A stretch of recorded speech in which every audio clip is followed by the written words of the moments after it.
Você já se perguntou qual que é o seu chamado? Né? Já fez essa pergunta? Qual é o meu chamado? Deus tem um chamado para mim? Como que eu descubro o meu chamado? Né? Como é que eu posso ser útil no reino de Deus? Já se perguntou isso? Creio eu que todo cristão já se perguntou, né? Talvez eu poderia até chutar aqui que existem dois tipos de cristãos.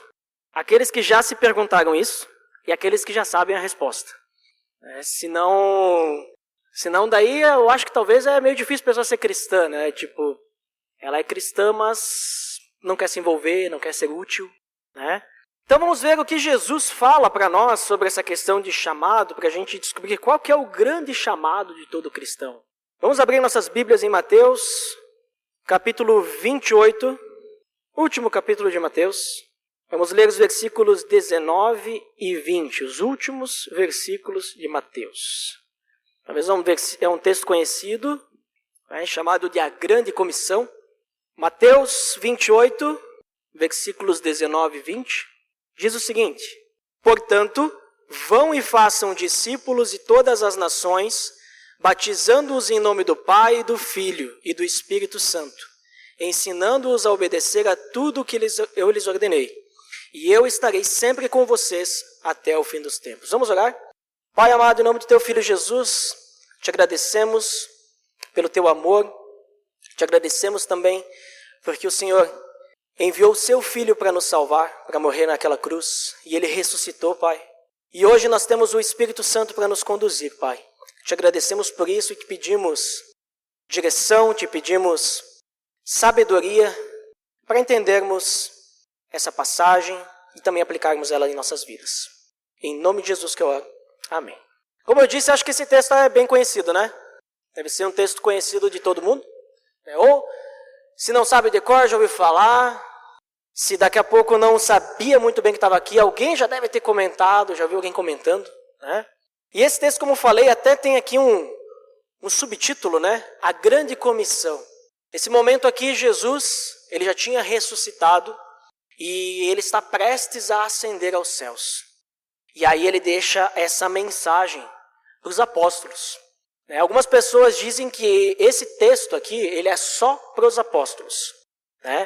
Eu não discordo, mas também não concordo totalmente. Por quê? Por que eu não discordo? Porque realmente Jesus está falando com os apóstolos aqui, né? Ele está falando com os 11. Mas eu creio que ele não é só para os apóstolos que estão ali, esse texto. Ele se estende, porque Jesus ele está dando uma ordem do que ele quer para quem vai seguir ele. Né? E beleza, tem os 11 ali.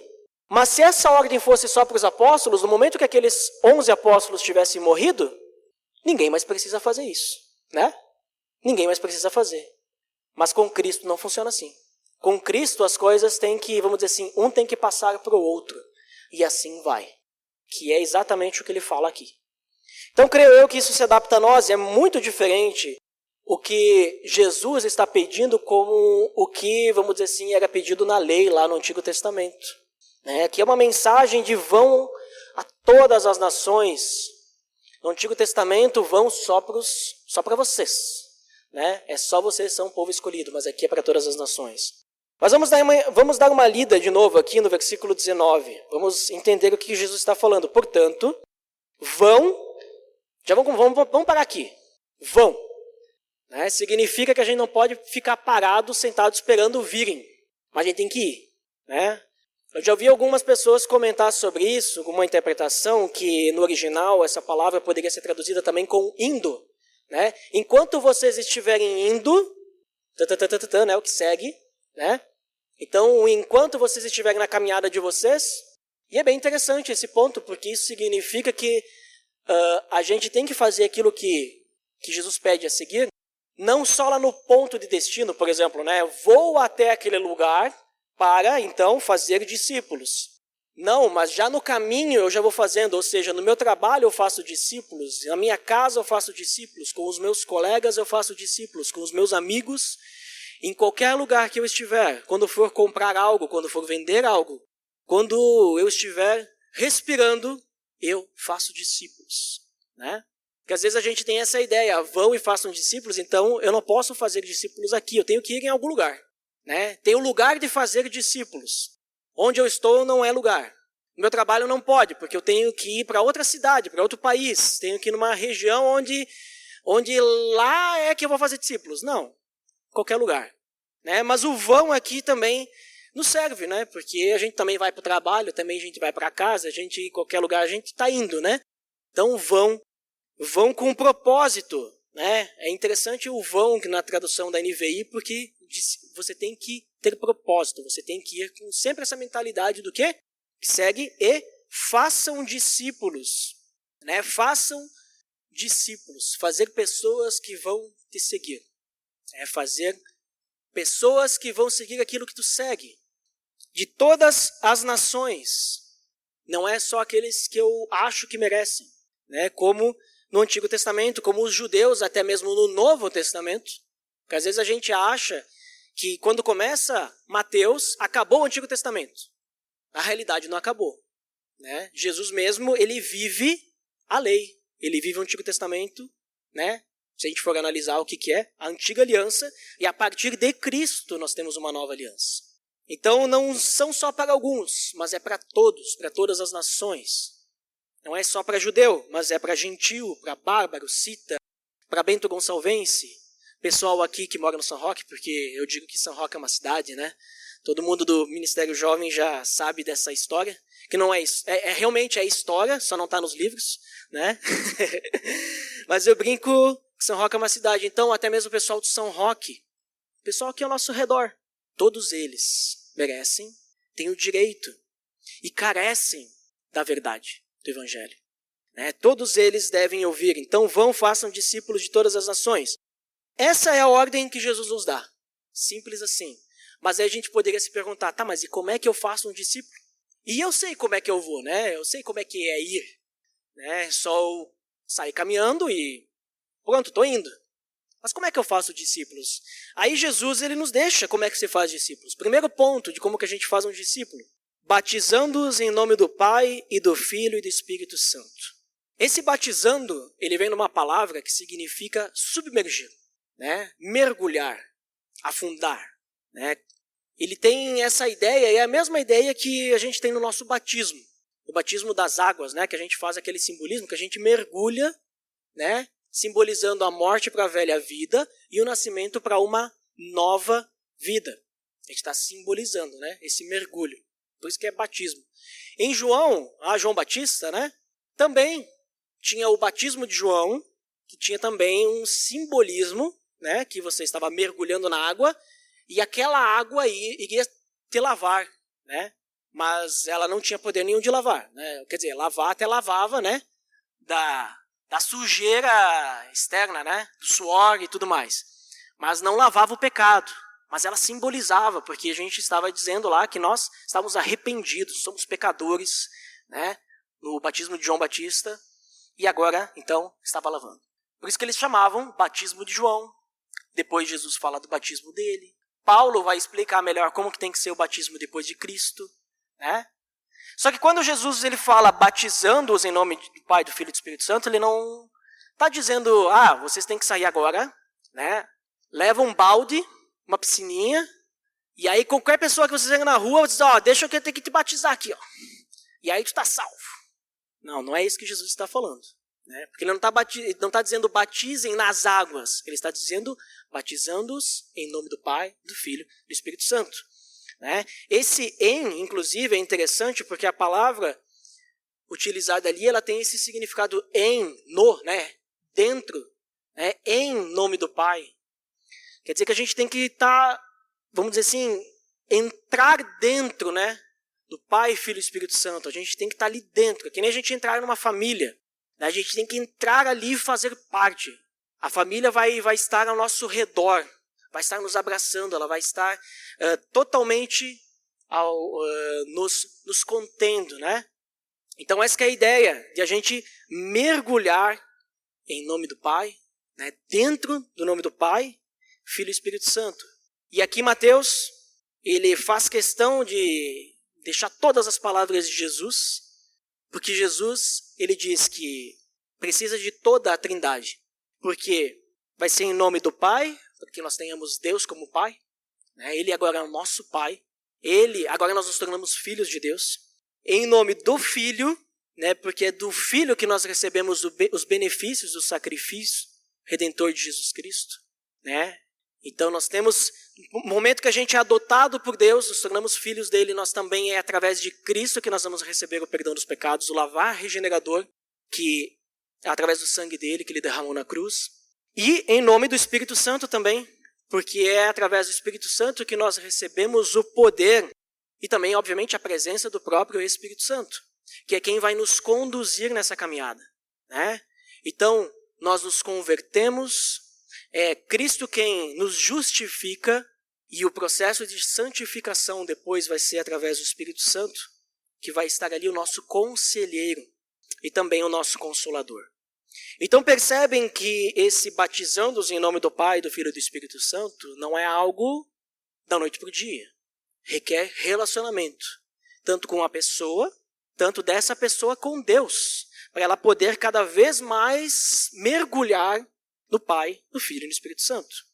Por isso que todo esse processo ele só pode ser feito através do Espírito Santo. Né? Não é algo que a gente convence, não é algo que a gente vai lá e faz um ritual com a pessoa e a pessoa vai mergulhar. Né? Não é o batismo nas águas que vai fazer isso aqui também, mas é tudo um processo que o Espírito Santo vai conduzir. E isso só é possível também para cristãos, ou seja, por aquele que já passou pela cruz de Cristo, aquele que atravessou o abismo, né? Que nem a gente tem no abismo ligado. Mas Jesus não para por aí. Esse é o primeiro ponto, né? Então como é que a gente faz discípulos? O primeiro ponto é batizando-os em nome do Pai, do Filho e do Espírito Santo.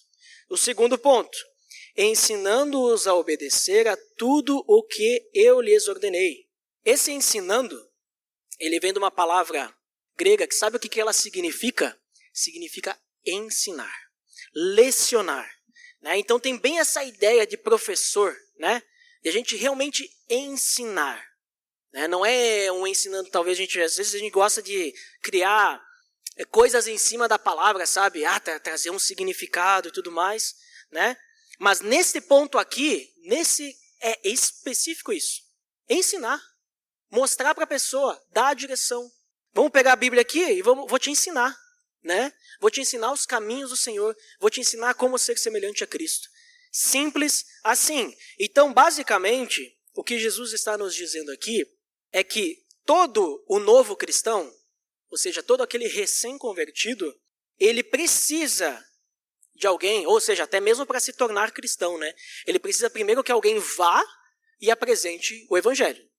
Senão, ele não vai se tornar cristão, né? Alguém precisa ir e apresentar o Evangelho. E essa pessoa, ela precisa se tornar discípula dessa outra pessoa, né? Da que foi apresentar o Evangelho, né? Então o novo cristão precisa de alguém que o discipule. Né? Esse novo cristão também precisa receber a Cristo em sua vida e mergulhar em Deus. Né? Mergulhar na Trindade. Para que ele possa então participar dessa comunhão. Possa participar desse relacionamento que tem com Deus e a igreja. Ele possa fazer parte dessa família, desse corpo. Né? E também o novo cristão precisa de alguém que o acompanhe, para que possa ensinar ele a ser semelhante a Cristo, para obedecer a tudo o que Jesus ensinou. As pessoas, elas não se convertem sozinhas, elas não vão crescer em maturidade sozinhas, elas precisam que nós vamos, elas precisam de que alguém vá. Por isso que Jesus está dizendo isso, para começar a igreja, que é o início da igreja. Né? Na verdade, aqui nem começou direito, né? Nem começou direito, porque vai vir logo mais o Espírito Santo, que vai ter o dia do Pentecostes, em Atos 2. Mas aqui já é o início. Jesus fala, não fiquem parados, vão, façam discípulos, né? Batizando e ensinando. Então, o grande chamado de toda a igreja e de todo cristão é esse, que a gente possa fazer discípulos. Esse é o grande chamado. Se você não sabia qual é o seu chamado é esse, fazer discípulos. É o que a gente tem ali atrás da lei de maturidade. Essa linha de maturidade ali, ela não pode ser feita sozinha. Ninguém faz essa linha de maturidade sozinho. Ninguém vem aqui num dia, a gente dá um livrinho do Abismo Ligado, ó. Tá aqui o Abismo Ligado, aqui você vai descobrir, né, como ser cristão. Aí, uma semana depois ela volta aqui, beleza, eu já li o livro, entendi. O que eu faço agora? Então tá aqui o livrinho do discipulado, né? Você lê essas lições e você vai aprender aqui como amadurecer um pouquinho mais. Beleza, agora você acabou esse livro, então é o seguinte, conversa com Deus aí, faz um discipulado com ele aí. E Deus vai te ensinar como crescer, né? Aí Deus vai te dizer o momento certo para te assumir o compromisso público. Aí quando for o dia do teu batismo, tu vem aqui sozinho, tu te joga na piscina mesmo, né? E aí, beleza, já mostrou para todo mundo aí. Não, não é assim. Tanto que o último item da linha de maturidade é o ministério. Essa pessoa, ela tem que servir a outras. E a gente tem uma frasezinha ali embaixo que o maior ministério é levar a outros à maturidade. Essa pessoa tem que levar a outras pessoas nesse processo. Então o Abismo Ligado não se faz sozinho, alguém precisa passar, ensinar. O discipulado, essa mesma pessoa deveria ser, né? Acompanha. O Vida na Vida, essa mesma pessoa continua acompanhando, vendo as necessidades da pessoa, as feridas que ela tem, os pecados, as necessidades que ela tem espirituais, emocionais, tudo mais. E essa pessoa acompanhando vai saber o momento, e essa pessoa, que alegria que é, o momento do batismo é ela mesma batizar, né? Aquele discípulo. E mais alegria ainda é quando essa pessoa levar outros depois. E aí vai indo, né? A gente vai levando outros e outros. Então esse é o meu chamado, esse é o seu chamado, esse é o nosso chamado. Mas como é que eu posso então ajudar de uma forma prática? Né? Porque é muito vago. Quer dizer que então todos nós só precisamos evangelizar e o resto das coisas que são feitas não tem relação com isso, né? Ou, por exemplo, assim, para mim ensinar, mas eu não sei ensinar. Eu não sei falar muito bem do evangelho e tudo mais. Como é que fica? Vamos pegar um exemplo da Bíblia mesmo, né? Que eu acho que a Bíblia tem os melhores exemplos para a gente saber o que Deus quer da gente. Atos, capítulo 18, vamos ler do 1 ao 11. Atos 18, 1 ao 11. Esse trecho aqui, ele está em uma série de visitas que Paulo está fazendo às igrejas. As igrejas não, as cidades, né? As cidades para, então, iniciar igrejas, né? Versículo 1 diz o seguinte: Depois disso, Paulo saiu de Atenas e foi para Corinto. Ali encontrou um judeu chamado Áquila, natural do Ponto, que havia chegado recentemente da Itália com Priscila, sua mulher. Pois Cláudio havia ordenado que todos os judeus saíssem de Roma. Aqui ocorreu por volta de 49 depois de Cristo, mais ou menos, né? Essa época, inclusive, essa ocasião está marcada aí na história. Então nós podemos localizar bem aqui quando aconteceu. Paulo foi vê-los, e uma vez que tinham a mesma profissão, ficou morando e trabalhando com eles, pois eram fabricantes de tendas. Todos os sábados ele debatia na sinagoga e convencia judeus e gregos. Depois que Silas e Timóteo chegaram da Macedônia, Paulo se dedicou exclusivamente à pregação, testemunhando aos judeus que Jesus era o Cristo. Opondo-se eles e lançando maldições, Paulo sacudiu a roupa e lhes disse: Caia sobre a cabeça de vocês o seu próprio sangue. Estou livre da minha responsabilidade. De agora em diante irei para os gentios. Então Paulo saiu da sinagoga e foi para a casa de Tício, justo, que era temente a Deus e que morava ao lado da sinagoga. Crispo, chefe da sinagoga, creu no Senhor, ele e toda a sua casa. E dos coríntios que o ouviam, muitos criam e eram batizados. Certa noite o Senhor falou a Paulo em visão: Não tenha medo, continue falando e não fique calado, pois estou com você e ninguém vai lhe fazer mal ou feri-lo, porque tenho muita gente nessa cidade. Assim, Paulo ficou ali durante 1 ano e meio, ensinando-lhes a palavra de Deus. Paulo tinha entendido a mensagem de Cristo no final de sua vida. Ele estava cumprindo o chamado ao ir às cidades, pregando o evangelho, ensinando e clamando às pessoas por arrependimento. A gente vê que ele ia às cidades, ele ia na sinagoga, ele falava mais e falava mais. E aí o pessoal lá começou a ficar meio bravo com Paulo. Deus fala para ele: fica aí, tem mais gente nessa cidade. E ele ficou lá ensinando, o que a gente viu, ensinando.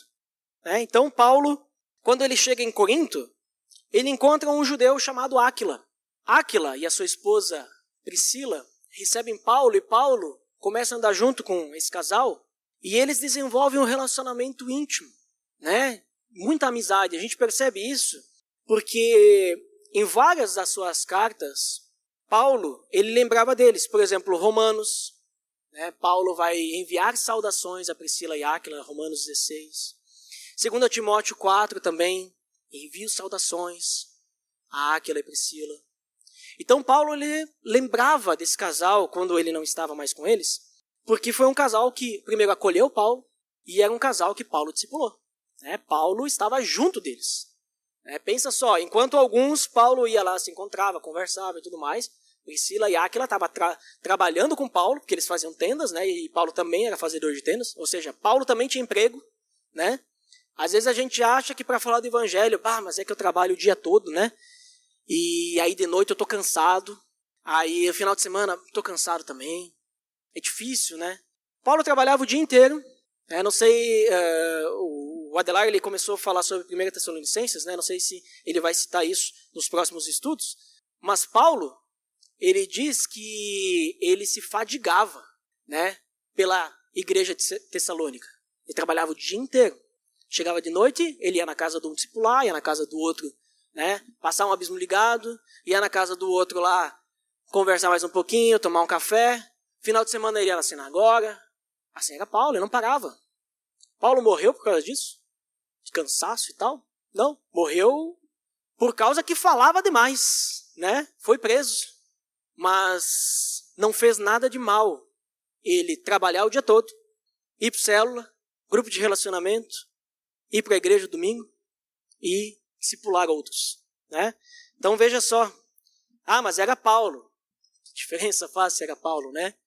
Ele mesmo disse que ele era o pior dos piores, então se ele era pior que nós já estamos saindo na frente, né? Já temos mais que Paulo, né?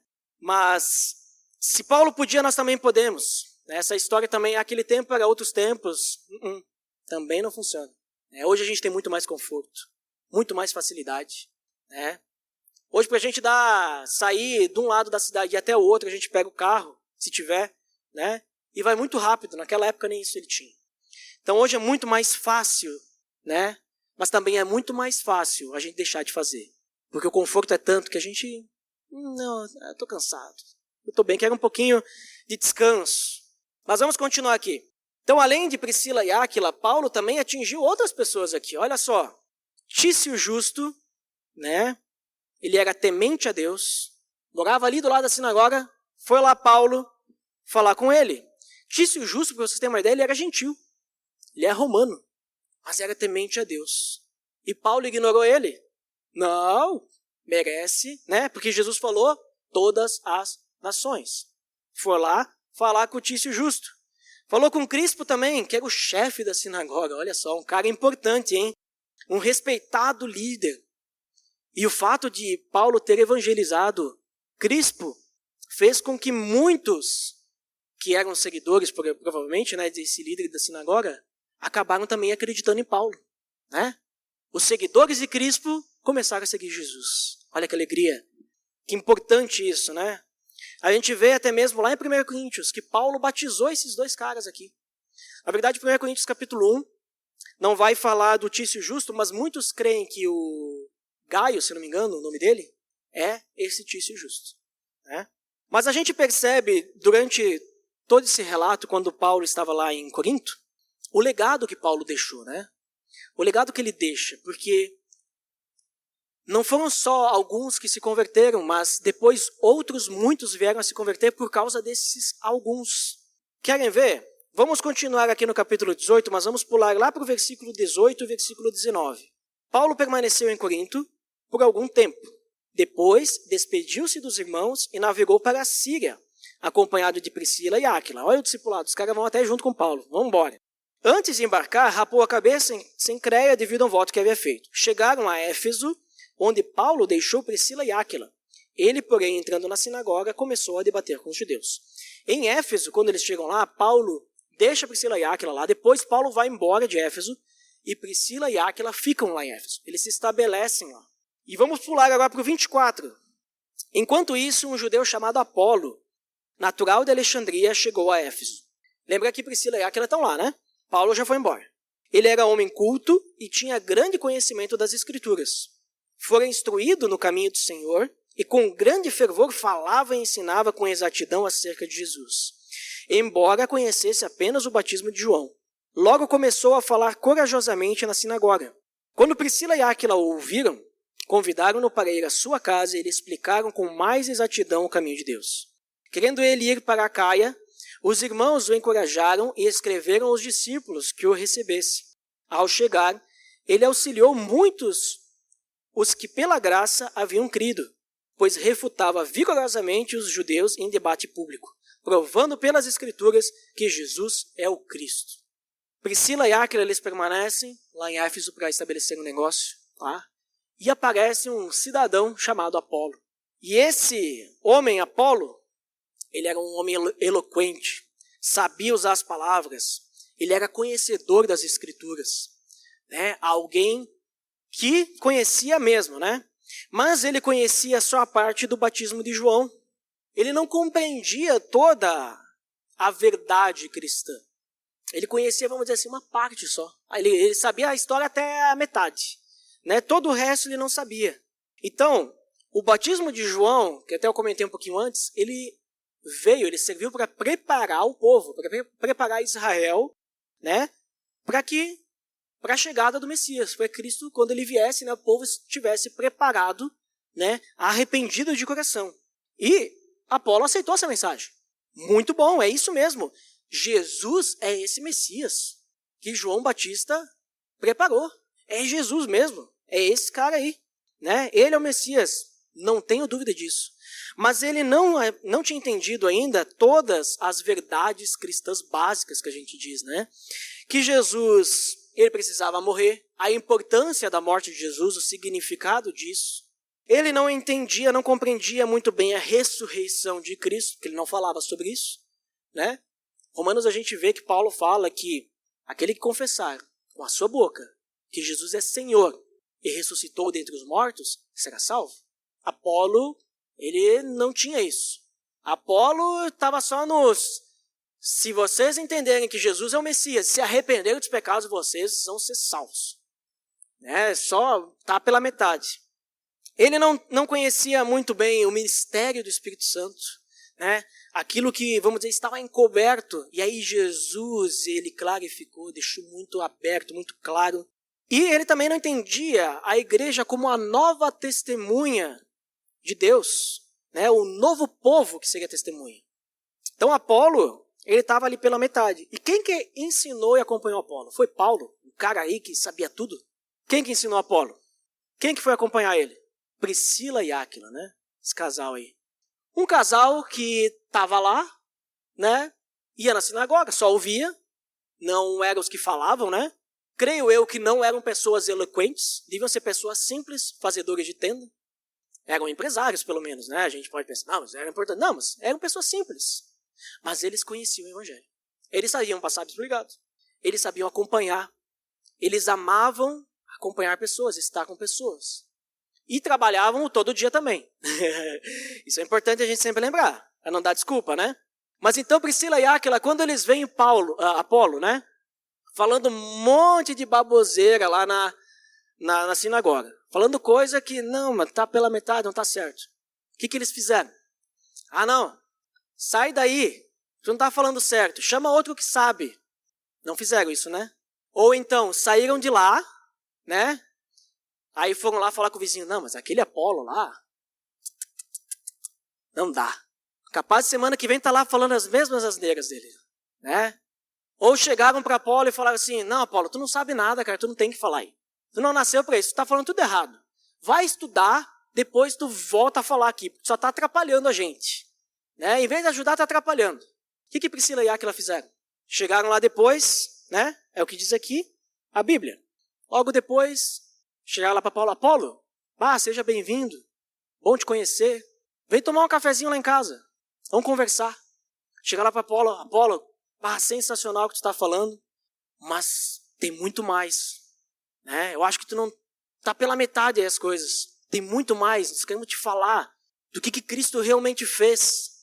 E aí eu só consigo ver lá Apolo com o cafezinho na frente dele e os olhos se arregalando assim, né? Com tudo que Priscila e Áquila iam falando. Por que eu penso nisso? Porque depois Apolo já está querendo ir embora. Não, eu tenho que pregar esse evangelho, eu não vou ficar aqui não. Tá já pedindo permissão. Eu quero ir para Caia, né? Depois, onde é que Apolo vai parar? Na igreja de Corinto. Ele vai continuar aquilo que Paulo começou. Olha só, né? Eu creio que também deve ter sido dolorido um pouco Paulo se separar de Priscila e Áquila. Mas vê como que Deus cuida das coisas. Se tivesse um cristão arrogante ali, talvez Apolo nunca estaria na igreja de Corinto para dar continuidade. Mas estava lá, aquele casal, simples, conhecedor do evangelho, que deu continuidade àquilo que Paulo ensinou. Eles viveram junto com Paulo, deviam ter cheiro de Paulo, né? E puderam passar esse cheiro para Apolo, que depois deu continuidade. Então percebem? Eu diria que indiretamente Apolo é um pupilo de Paulo. E todos eles são pupilos de quem? De Cristo. Que Apolo, não sei se vocês sabiam, mas ele foi evangelizado por Jesus, né? Paulo, né? Paulo foi evangelizado por Jesus. Porque Paulo não queria saber de ouvir ninguém. Aí teve que vir o próprio Jesus aparecer para ele e dizer, Paulo, por favor, né? Vamos lá. Mas não foi Jesus que depois acompanhou. Quem acompanhou depois foram outros irmãos das igrejas, né? Que ensinaram Paulo, deram direção, né? E assim Paulo foi crescendo, que Paulo não começou do nada ali, né? Paulo teve um tempo de treinamento também, né? Então, tudo isso é fruto do trabalho de Paulo, que ele começou fazendo. Por isso que ele fala lá em 1 Coríntios 11:1, sejam meus imitadores como eu sou de Cristo. Né? Me imitem, porque eu quero imitar Cristo. Então, me imitem a Cristo, vamos passar isso adiante, né? O propósito é que a gente seja semelhante a Cristo. E o chamado que nós temos é levar esse evangelho adiante, é levar outros à maturidade. Esse é o nosso chamado. É proporcionar isso para a igreja. Cada um fazer a sua parte. Priscila e Áquila, eles não eram missionários, eles não eram pregadores da palavra, eles não eram pregadores lá na sinagoga. Creio eu até que, aquela época não tinha, né? Mas não eram teólogos. Eram judeus, conheciam as escrituras, pelo menos, né? Isso é importante citar. Todo judeu conhece o Antigo Testamento. Mas foram ensinados ali sobre Jesus. Mas principalmente, Priscila e Áquila, a gente vê, com tão pouco relato sobre eles, a gente percebe que eles eram sal e luz. Aquilo que Jesus pede para a gente ser. Eu vejo um grande exemplo nesse casal. Né? Eles faziam com que o casamento deles apontasse para Cristo, porque eles estavam lá fazendo o que Jesus tinha pedido. Eles tinham trabalho, mas eles faziam a parte deles. E quando a gente fala sobre fazer sua parte, eu lembro de Efésios capítulo 4. E Efésios capítulo 4 é um texto que eu gosto muito, porque ele sempre me lembra a importância de nós fazermos a nossa parte. Né? Se hoje eu me dedico a servir e tudo mais, uma das coisas que me motiva, me dá esperança, é esse texto que nós vamos ler agora. Efésios 4, capítulo 4, versículos 11 até o 16. E ele designou alguns para apóstolos, outros para profetas, outros para evangelistas e outros para pastores e mestres, com o fim de preparar os santos para a obra do ministério, para que o corpo de Cristo seja edificado, até que todos alcancemos a unidade da fé e do conhecimento do Filho de Deus, e cheguemos à maturidade, atingindo a medida da plenitude de Cristo. O propósito é que não sejamos mais como crianças, levados de um lado para o outro, pelas ondas, nem jogados para cá e para lá por todo o vento de doutrina, e pela astúcia e esperteza de homens que induzem o erro. Antes, seguindo a verdade em amor, cresçamos em tudo naquele que é a cabeça, Cristo. Dele todo o corpo, ajustado e unido pelo auxílio de todas as juntas, cresce e edifica-se a si mesmo em amor, na medida em que cada parte realiza a sua função. Eu lembro que uma vez o Predebon ele falou sobre esse texto, isso me marcou muito, que ele disse que todos devem usar os seus dons, né? Porque senão estarão em pecado. E isso me marcou muito, porque se a gente não faz a nossa parte, nós estamos em rebeldia. O predebon naquela vez, eu nem lembro quando foi, faz muito tempo, mas eu anotei aqui embaixo da minha Bíblia. Rebeldia a Deus. Se nós não fizermos a nossa parte, se Deus pediu para a gente fazer isso e nós não fizermos, nós estamos sendo rebeldes. Como um filho rebelde, que o pai pede para fazer alguma coisa e ele não faz. Se Deus pediu para a gente exercer o nosso dom para a igreja e nós não fizermos nada, estamos em pecado. Por isso que o corpo só vai crescer quando cada um fizer a sua função. Eu já dei vários estudos falando sobre essa questão de Efésios 4, que a gente estudou do 1 ao 16. Mas aquela velha história, Pensa uma perna do nosso corpo crescendo mais que a outra. Vai caminhar certo? Não vai. O Adelar, ele tá com a botinha. Uma perna fica mais comprida que a outra. Caminha direito, Adelar? Não dá, Vai. Uma tá sempre mais alta, Dá sempre um degrauzinho. Não funciona. Pensa uma igreja, o corpo de Cristo, com uma perna maior que a outra. Não funciona. As duas têm que ser do mesmo tamanho. Nós temos que crescer juntos. Então, cada um precisa fazer a sua função. Todos temos o mesmo chamado. Qual que é o chamado? Vão, façam discípulos. Como é que a gente pode exercer esse chamado aqui dentro, por exemplo? A gente já sabe, evangelizar faz parte. Ensinar faz parte. Aquilo que ele fala aqui, os dons, A gente cuidar de pessoas faz parte. Discipular. Você tem um discipulador? Se você não tem um discipulador, primeiro, procure um discipulador. E depois que você tiver um discipulador, discipule alguém. Às vezes a gente tem dificuldade de achar discipulador, principalmente para os jovens. Às vezes os jovens estão crescendo e precisa de alguém mais velho que aquele jovem, Para a gente não botar um mais novo e ensinar o mais velho. E às vezes a gente tem dificuldade, a gente pede para um ou pede para outro. Quem que tu me indica? A pessoa não tem nenhum nome na cabeça. E às vezes a gente vê, essa pessoa seria legal, mas não é discipulado por ninguém. Ninguém acompanha. Como é que está essa pessoa, será, na maturidade, Às vezes a gente quer delegar tudo para líderes. Mas não, a gente pode fazer. A gente pode ser discipulado por qualquer um que está aqui e discipular também qualquer um que está aqui. A gente tem que buscar, porque assim, às vezes a gente pensa, a pessoa ela não está preparada para discipular. Por quê? Primeiro porque não é discipulado, depois nunca discipulou ninguém. E aí a gente fica só naquela, nunca cresce. Porque a gente está sempre na mesma. Sempre esperando o momento que a pessoa vai estar madura, mas não vai estar nunca madura, porque para discipular, nunca vai estar perfeita o suficiente aos nossos olhos para discipular, porque a pessoa não discipula e não é discipulada. E aí vai ficar o resto da vida assim. A gente perdendo pessoas, o potencial de pessoas que poderiam estar servindo. E essa pessoa ficando de fora, Então, se você não tem um discipulador, desafio. Procure alguém. Não precisa ser ninguém muito assim que você considera importante, conhecedor. Pede para a pessoa que te apresentou o evangelho, se ainda está aqui, te discipular. Comecem a se encontrar. Se não dá para se encontrar toda semana, uma vez a cada 15 dias. Conversem sobre a Bíblia. Confesse pecados. Peça direção. A gente tem bastante trabalho a ser feito. A gente tem outra oportunidade, agora eu lembrei. A gente está tentando melhorar não, mas eu digo assim, organizar o nosso momento ali da recepção para ter pessoas ali prontas ali para receber, principalmente visitantes, E quando chegam visitantes, já mostrar a igreja, mostrar como é que a gente crê e tudo mais, e quando chega um visitante, ele simplesmente, a gente não direcione para sentar aqui simplesmente, Mas a gente mostrar, explicar, dar direção.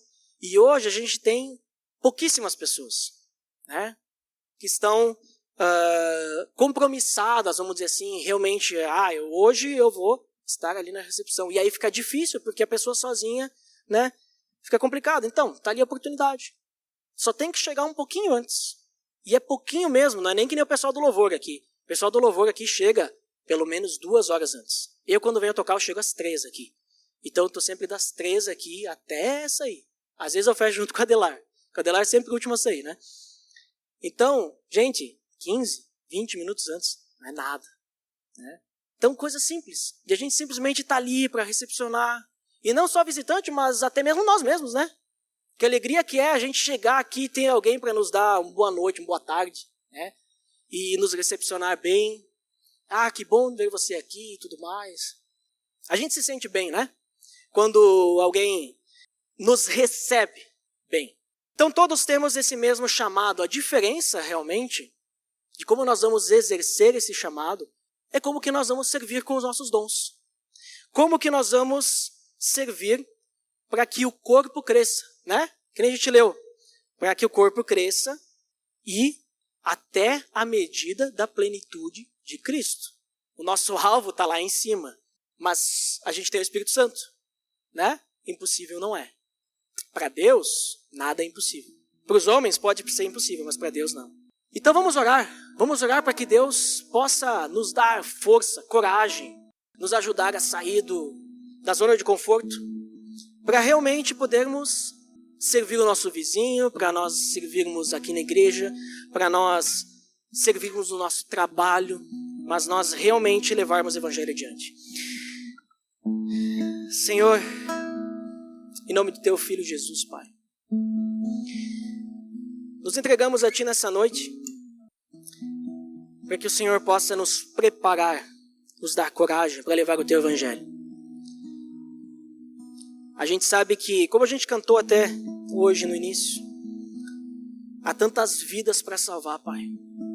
E o Senhor está esperando que cada um de nós vá e fale para cada uma dessas pessoas, cada uma dessas vidas, para que elas possam Te conhecer. Deus, nos conduza. E que possamos servir também uns aos outros para que essa tarefa de fazer discípulos possa ser leve para todo mundo. Que à medida que cada um faz aquilo que o Senhor está pedindo, está preparando, à medida que cada um exerce o seu dom, à medida que cada um contribui para que a gente possa se reunir aqui no domingo como igreja, a gente possa participar dos nossos encontros, dos grupos, para que a gente possa discipular e ser discipulado. À medida que cada um contribui para isso, o corpo cresce, o corpo amadurece, edifica-se a si mesmo, Pai. O Senhor nos prometeu isso, através da revelação que o Senhor deu a Paulo, através do Teu Espírito conduzindo a mão dele para escrever essas palavras que nós temos hoje na Bíblia. Pai, te pedimos também que o Senhor toque o nosso coração para sermos desafiados a isso. E que a gente não saia daqui pensando que está tudo bem, mas que a gente saia daqui preparado para saber o que eu posso fazer mais. O que eu posso fazer mais pelo Teu Evangelho, Pai, para que mais pessoas sejam alcançadas. Isso serve para cada um de nós, Pai. Nos conduza em nome do Teu Filho Jesus, que eu amo. Amém.